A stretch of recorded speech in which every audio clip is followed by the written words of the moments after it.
What the reptilian can do is it can appear, and sometimes she may not be able to see the creature. They can be invisible in the visible spectrum, but you can see the depression of weight that the reptilian is leaving. For example, you can see a depression of weight on a mattress, on a sofa, on the carpet, but you cannot see the reptilian itself.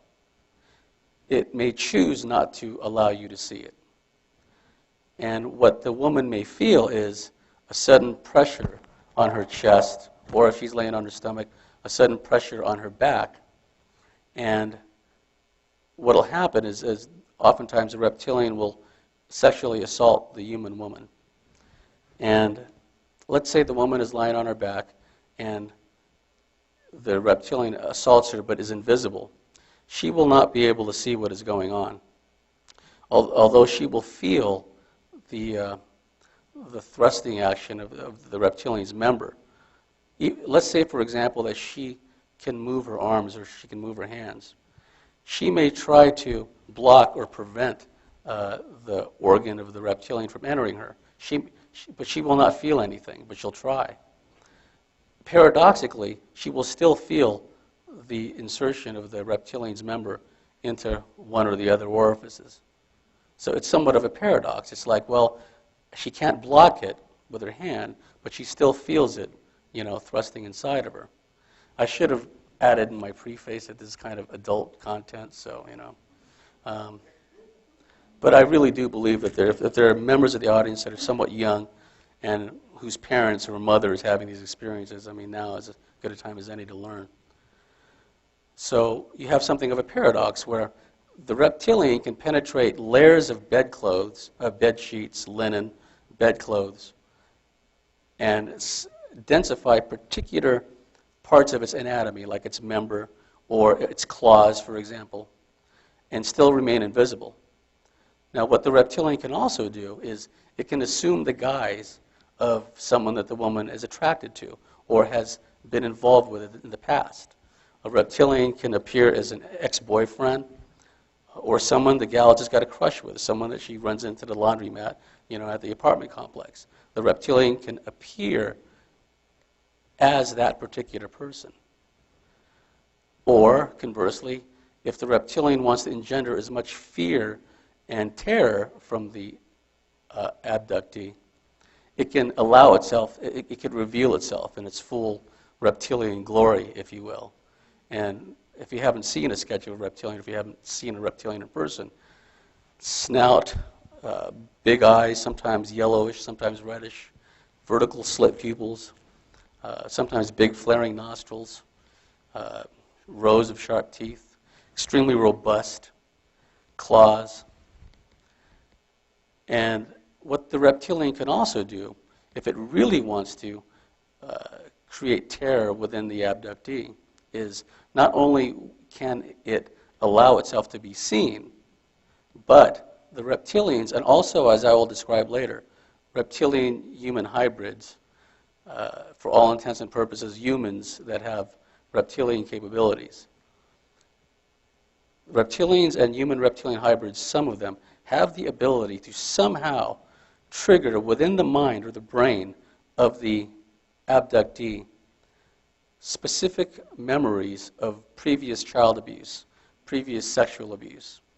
So the reptilian can trigger that part of the mind of the abductee, and she will begin to remember a sexual assault when she was a child or a time when she was raped. And not only that, though, but what a number of researchers into satanic ritual abuse and mind control have discovered is that energy is locked into the bodies of ritual abuse and mind control victims. It's locked into the bodies, and it's blocked, and it's incapable of getting out. What the reptilians can do is cause not only the memories of the childhood sexual assault to flood into the mind of the person and force them to relive that sexual assault in real time, but the attendant body memories also can be made to surface. So it causes the abductee, the woman, to freeze up, become petrified and terrified, and all the while the reptilian feeds off of this. Now, one of the byproducts of a reptilian sexual assault, well, there are a number of them where the woman is concerned. One of them is extremely heightened libido. And the reason for this is because the reptilian has the ability to activate what's known as the kundalini, the chi, the sexual energy of the woman, and cause her to have what's been described to me as extremely powerful full-body orgasms, from the tips of the toes all the way to the head, just leaving them breathless. And this could last literally for hours. Now, there are some consequences to that. And I'm not trying to make light of it. This is just a facet of it that is very real, where the woman can feel intense shame about what has been going on, because nobody wants to admit, even to themselves, that they're having these sexual assaults from a reptilian creature. But at the same time, the force and the power of the orgasms are such that after a while she begins to wonder when the entity will come back. She begins to long for that feeling again. And this creates a cycle of guilt and shame. Another byproduct of these sexual assaults is that the female abductee, for a short period of time after the sexual assault, will be extremely psychic. In fact, I know of a case, female, a close friend of mine, who's had a number of reptilian experiences and a number of military experiences. A reptilian came into her house, sexually assaulted her, and no sooner did the reptilian leave that the military, through some means which we haven't quite figured out, they have the means to pull in the MILABS that they're working with from their house straight to their realm through some kind of teleportation device, some kind of portal. We don't really know the mechanics behind it, but they just have a means of taking someone and then just pulling them to some other location, frequently an underground installation. So no sooner had this reptilian raped her and departed than the military pulled her into the underground base and immediately set her to work on a remote viewing operation in the Persian Gulf area.